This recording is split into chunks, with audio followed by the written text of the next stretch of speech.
नीलम, अंबरनाथमध्ये आज मतदान जे आहे ते पार पडत आहे आणि नगराध्यक्ष पदासाठी एकूण 8 जे उमेदवार आहेत ते रिंगणामध्ये आहेत. तर एकूण 29 जे प्रभाग आहेत आणि 59 जे उमेदवार आहेत ते आपलं नशीब जे आहे ते आज आजमावणार आहेत आणि जवळ-जवळ 2,54,000 जे मतदार इथे आहेत अ, या शहरामध्ये ते आपला हक्क जे आहेत ते आज बजावणार आहेत आणि जवळ-जवळ 276 जे केंद्र आहेत आणि नागरिकांची आता जी गर्दी आहे मतदारांची, ते देखील इथे सुरू झालेली आहे आणि एकंदरीत जर बघितलं तर पोलिसांचा देखील 15 ते 16 वरती बंदोबस्त जो आहे तो तैनात करण्यात आलेला आहे नीलम. जी नक्कीच. अंबरनाथमध्ये कशा प्रकारची या ठिकाणी लढत असेल, कशा प्रकारे प्रचार सभा या ठिकाणी पार पडल्या त्या संदर्भात काय माहिती आहे?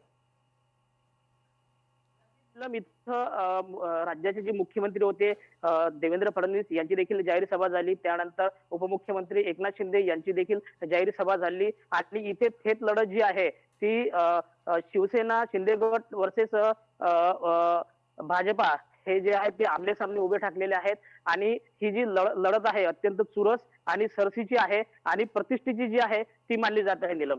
जी नक्कीच. आपण पाहिलं तर प्रचाराच्या तोफा या ठिकाणी धडाडलेल्या पाहायला मिळत होत्या. काल रात्रीपर्यंतची ही वेळ होती. प्रचार सभा या पार पडलेल्या आहेत. मतदारांपर्यंत पोहोचण्याचा हा या ठिकाणी डोर टू डोर हा प्रयत्न केला गेला होता. सध्या या ठिकाणी आता मतदानाला थोड्याच वेळात सुरुवात होणार आहे. पोलिसांचा कशा प्रकारे बंदोबस्त आहे?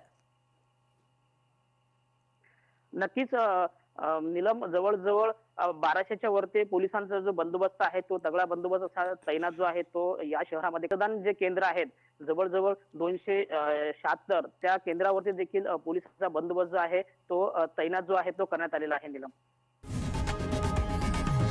लोकशाही मराठी ऐका, पहा, जागरूक रहा.